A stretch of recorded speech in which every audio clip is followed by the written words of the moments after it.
केंद्र सरकार 23 जुलाई को अपना बजट पेश करने जा रही है, लेकिन खबर अब यह है कि सरकार पेंशन को लेकर बहुत बड़ा ऐलान करने की तैयारी कर रही है। आज के इस वीडियो में हम इस विषय पे विस्तार से बात करेंगे कि क्या सरकार ओल्ड पेंशन स्कीम बहाल करने जा रही है या फिर एनपीएस में ही सरकार ओपीएस का कार्ड निकाला है। बजट में सरकार ऐसा करने जा रही है कि जिससे सरकारी कर्मचारियों को 50% पेंशन ग्रांटेड मिल सके। समझेंगे कि पुरानी और नई पेंशन योजना आखिर है क्या और दोनों में फर्क क्या है। नमस्कार, मेरा नाम राज पांडे है और आप देख रहे हैं वर्कअप सीएससी का daily new updates.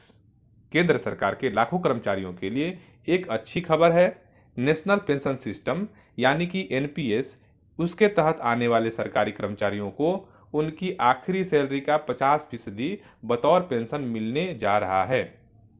Times of India की एक रिपोर्ट में यह जानकारी दी गई है कि केंद्रीय कर्मचारी ओल्ड पेंशन स्कीम, जिससे ओपीएस भी कहते हैं, उसे लंबे समय से बहाल करने की मांग कर रहे थे, लेकिन सरकार पहले ही साफ कर चुकी है कि सरकार पुरानी पेंशन स्कीम को बहाल नहीं करेगी।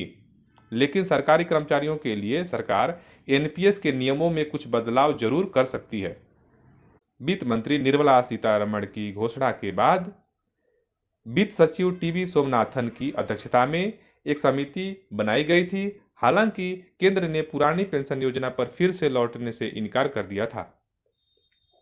आगे बढ़ने से पहले हम ओपीएस और एनपीएस क्या है, इन दोनों में फर्क भी समझ लेते हैं और ये दोनों स्कीम क्या है, इनके बारे में डिटेल्स जान लेते हैं। ओल्ड पेंशन स्कीम यानी कि पुरानी पेंशन योजना के तहत सरकारी कर्मचारियों को उनकी आखिरी सैलरी का आधा रिटायरमेंट के बाद पूरे उम्र बतौर पेंशन मिलता है। ये पुरानी स्कीम योजना में सरकारी कर्मचारियों की पेंशन उसकी आखिरी बेसिक सैलरी और महंगाई दर के आंकड़ों के आधार पर होती है। ओपीएस की एक और खास विशेषता यह है कि सेवानिवृत्त सरकारी कर्मचारियों को पूरा का पूरा पेंशन राशि भुगतान सरकार करती है, वो भी अपने खजाने से। इसके अलावा नौकरी के दौरान कर्मचारी के वेतन का कोई भी हिस्सा उनके पेंशन फंड के लिए काटा नहीं जाता, मतलब पूरी सैलरी मिलती है। दूसरी ओर एनपीएस योजना अलग तरीके से काम करती है।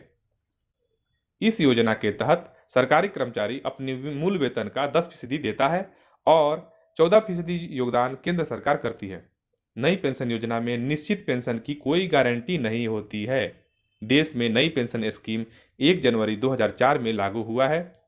ओपीएस ने पेंशन भोगियों की मृत्यु के बाद उसके परिवार के लोगों जैसे कि पति या पत्नी, अविवाहित बेटियों को शारीरिक और मानसिक रूप से विकलांग बच्चे उसकी पेंशन के लिए पात्र होते हैं।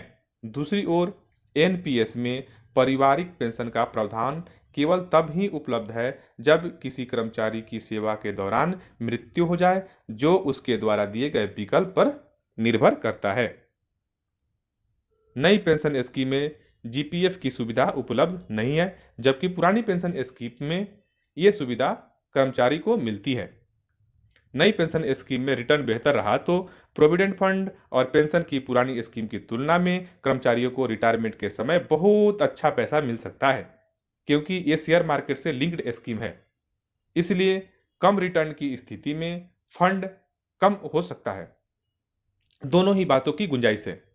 सबसे अहम बात यह है कि पुरानी पेंशन स्कीम में हर 6 महीने बाद मिलने वाली डीए का प्रावधान है। सरकार नया वेतन आयोग का गठन करती है तो ही इसमें पेंशन की रकम बढ़ोतरी होती है। ये तो हमने पुरानी पेंशन स्कीम और नई पेंशन स्कीम के बारे में डिटेल्स समझ लिया। अब हम मूल खबर पे लौटते हैं। टाइम्स ऑफ इंडिया के रिपोर्ट के मुताबिक सोमनाथन कमेटी ने दुनिया भर में पेंशन दिए जाने वाली व्यवस्था के साथ ही आंध्र प्रदेश सरकार की पेंशन पॉलिसी का भी अध्ययन किया है। इस कमेटी ने तय रिटर्न देने की गारंटी के प्रभाव का आकलन किया है, लेकिन केंद्र सरकार के लिए आखिरी सैलरी का 40 से 50% पेंशन की गारंटी देना मुमकिन है। हालांकि 25 से 30 सालों से काम कर रहे कर्मचारी इससे संतुष्ट नहीं है। इसकी वजह है कि कांग्रेस इस बात को कई बार दोहरा चुकी है कि सत्ता में वापस आने पर वो ओल्ड पेंशन स्कीम को बहाल करेगी। शायद यही सबसे बड़ी वजह है कि सरकार अब एनपीएस के तहत आने वाले कर्मचारियों को 50% पेंशन गारंटी देने पर गंभीरता से विचार कर रही है। माना जा रहा है कि केंद्र सरकार इस बार बजट में एक फंड स्थापित करेगी। इस फंड में रखे गए पैसे का इस्तेमाल केंद्र कर्मचारियों के पेंशन की भरपाई के लिए होगा। यानी कि जिन कर्मचारियों को एनपीएस के तहत कम पेंशन मिलेंगे, उन्हें इस फंड से 50% पेंशन का अंतर पूरा कर दिया जाएगा। ये फंड उन कंपनियों की तरह होगा जो अपने कर्मचारियों के लिए रिटायरमेंट बेनिफिट देती है। उधर अधिकारियों का तर्क है कि 25 से 30 साल तक एनपीएस के योगदान करने वाले कर्मचारियों को ओपीएस पेंशन भोगियों के समान अच्छा रिटर्न मिल रहा है। कम भुगतान के बारे में शिकायत ज्यादातर उन्हीं कर्मचारियों की है जो 20 से पहले एनपीएस में अपना कंट्रीब्यूशन बंद कर देते हैं। बता दें आपकी जानकारी के लिए कि दिसंबर 2023 में सरकार ने लोकसभा को सूचित किया था कि फिलहाल सरकार की अपनी कर्मचारियों के लिए पुरानी पेंशन प्रणाली को बहाल करने पर कोई भी योजना नहीं है, ना ही इस बारे में कोई पुनर्विचार कर रही है।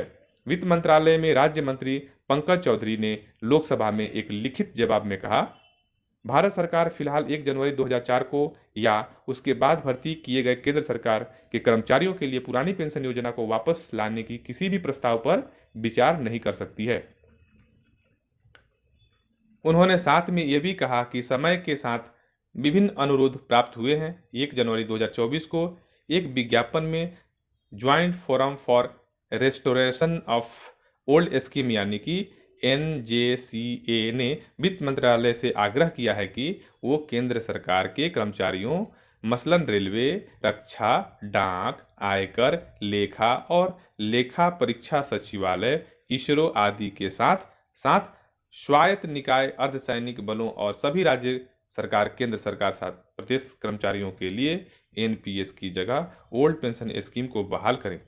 इनमें प्राथमिक स्कूल के शिक्षक हैं, उच्चतर माध्यमिक शिक्षक, कॉलेज और विश्वविद्यालय के शिक्षक वगैरह शामिल है। आशा करता हूं आप लोगों को यह जानकारी बहुत ही अच्छी लगी होगी। तो प्लीज़ आप लोगों से रिक्वेस्ट है कि हमारे इस वीडियो को लाइक कर दीजिए और ज़्यादा से ज़्यादा लोगों के बीच शेयर कीजिए। और पहली बार आप हमारे चैनल पर वीडियो देख रहे हैं तो प्लीज़ चैनल को सब्सक्राइब करना ना भूलें। बहुत बहुत धन्यवाद आप लोगों ने लास्ट तक हमारे वीडियो को देखा इसके लिए।